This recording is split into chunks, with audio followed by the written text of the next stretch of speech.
Why toxic people hate emotionally calm people. You don't realize it yet, but the thing that frustrates a toxic person the most isn't your anger. It isn't your success. It isn't even your ability to walk away. It's your calm. That quiet, unsettling calm, the kind that appears after you've cried enough, after you've explained yourself 100 times, after you've begged to be understood and finally stopped. Because something strange happens when you become emotionally calm. The games stop working. The guilt stops working. The manipulation stops working. And suddenly, the person who once seemed powerful starts unraveling. Not because you attacked them, not because you got revenge, but because they can no longer control what they don't understand. And this is the dangerous part nobody talks about. The calmer you become, the more uncomfortable toxic people feel around you, because your peace forces them to face something they've spent years avoiding, themselves. And once you see this, you'll never look at toxic behavior the same way again. Tio, maybe you've experienced it. Maybe there was someone who constantly pushed your buttons. Someone who seemed strangely disappointed when you didn't react. Someone who created conflict out of nowhere. Someone who turned every conversation into a battle. And the moment you finally became calm, they got worse. Not better, worse. At first, it doesn't make sense. You think calm should create peace. You think emotional maturity should improve relationships. You think understanding should reduce conflict. But with toxic people, the opposite often happens. Because toxic people don't always want resolution. Sometimes they want reaction. Sometimes they need reaction. Your emotional response becomes their source of validation, their source of control, their source of psychological certainty. And when that source disappears, something inside them starts to panic. Not always visibly, not always dramatically, but psychologically, deep down, because your calm removes the fuel that kept the entire dynamic alive. And if you've ever felt guilty for becoming emotionally detached, if you've ever wondered why someone became more hostile after you became more peaceful, this video may explain everything. Because what you're about to hear isn't just relationship psychology. It's human behavior at its rawest form. And the deeper we go, the more you'll understand why your calm was never weakness. It was power, sign one. They can't read you anymore. And that terrifies them. Most toxic people survive through emotional prediction. They study reactions. They learn triggers. They memorize emotional weaknesses. Not consciously sometimes, but instinctively. They know exactly what words upset you, exactly what silence hurts you, exactly what accusations make you defend yourself.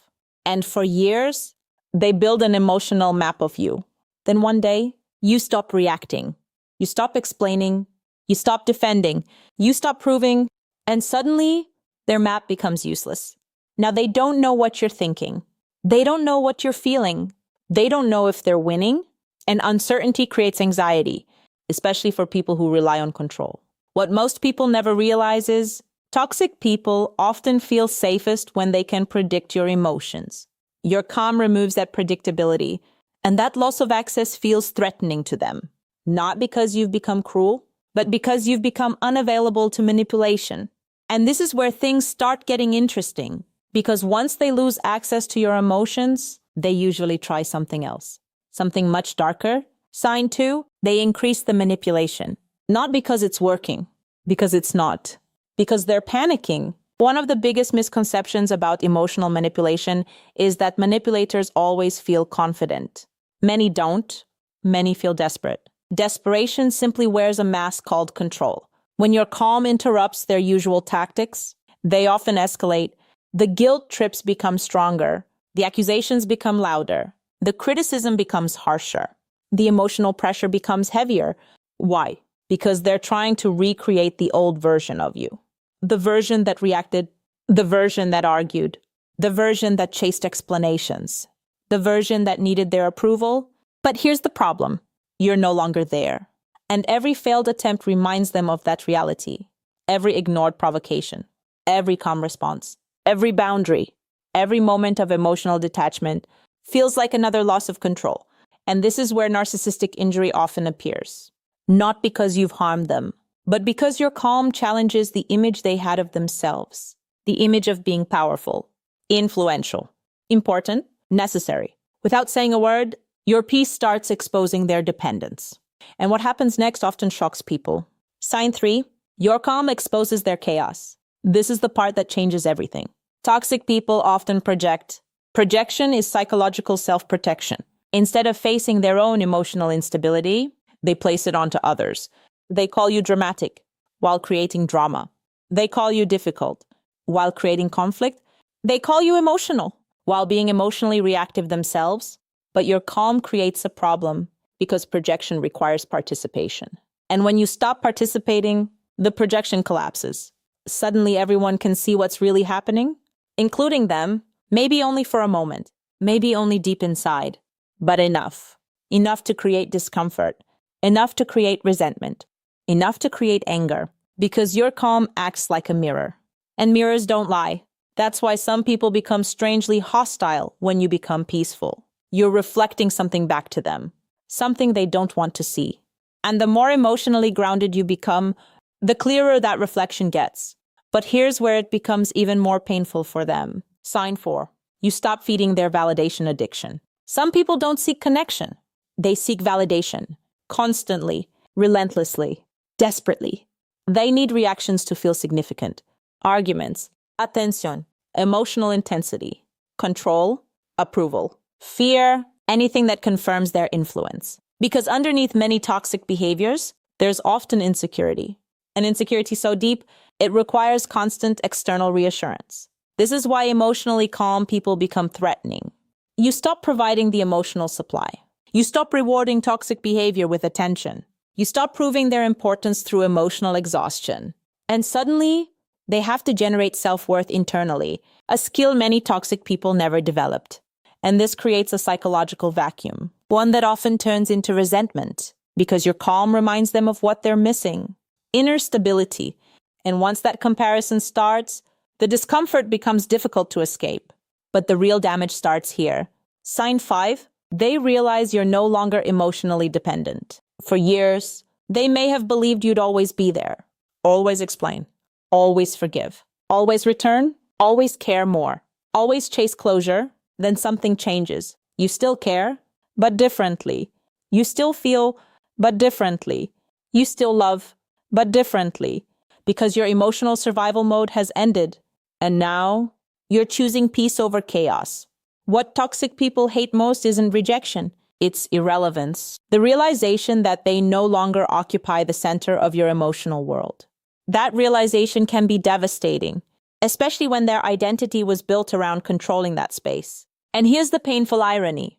The healthier you become, the more threatened they may feel. Not because healing is wrong, but because healing removes the leverage they once had. And once leverage disappears, their entire strategy begins collapsing. But the deepest reason comes next. The reason very few people talk about. Sign 6, your calm reveals what freedom looks like. And that's something they can't ignore. Think about it. You stopped defending yourself. You stopped proving your value. You stopped chasing approval. You stopped participating in emotional games. And somehow, you became lighter, stronger, clearer, more peaceful. Your life became evidence. Evidence that freedom exists outside manipulation. Evidence that emotional intelligence is real. Evidence that self-worth doesn't require permission. And for someone trapped in control patterns, that's incredibly uncomfortable. Because now they have a choice. Grow or resent you. Many choose resentment. Because growth requires accountability. And accountability requires honesty. The kind of honesty that forces someone to examine years of emotional manipulation. Years of ego defenses. Years of unhealthy attachment patterns. Years of pain they've been avoiding. Your calm becomes a silent invitation. Not everyone accepts it. And that's why emotionally calm people often lose toxic relationships. Not because they failed, because they evolved. Now we're approaching the deepest truth. The truth most survivors of toxic relationships eventually discover. Toxic people don't actually hate your calm. Not really. They hate what your calm represents. Your calm represents independence. Your calm represents healing. Your calm represents emotional maturity. Your calm represents self-respect. Your calm represents a version of life they may not know how to access. And every time they see it, they're reminded of the gap between where they are and where they could be. That's why your silence feels loud. That's why your boundaries feel offensive. That's why your peace feels threatening. Because peace is powerful, not loud power, not aggressive power. not controlling power, quiet power. The kind that doesn't need to prove itself. The kind that doesn't need to win. The kind that simply exists. And toxic people often don't know what to do with that because they were expecting a fight. Not freedom. They were expecting resistance, not indifference. They were expecting emotional chaos, not emotional mastery. And that's why they struggle to let go. Because your calm becomes the one thing they can't manipulate. If you're listening to this right now and you're wondering why someone became angry when you became peaceful, why someone became hostile when you created boundaries, why someone seemed obsessed after you stopped reacting, it may have nothing to do with your worth and everything to do with what your growth exposed. You didn't become cold. You became clear. You didn't become cruel. You became emotionally healthy. You didn't stop caring. You simply stopped abandoning yourself. And sometimes that's the moment everything changes. Not for them. For you, because true emotional freedom isn't getting revenge. It isn't making them suffer. It isn't proving them wrong. It's reaching a place where their behavior no longer controls your nervous system, where their approval no longer defines your value, where their manipulation no longer determines your choices, where their chaos no longer becomes your responsibility. That's freedom, real freedom. And once you experience it, you'll never trade it for temporary validation again. So I want to ask you something. What was the moment you realized your peace was making someone uncomfortable? What was the moment you stopped reacting and everything suddenly changed?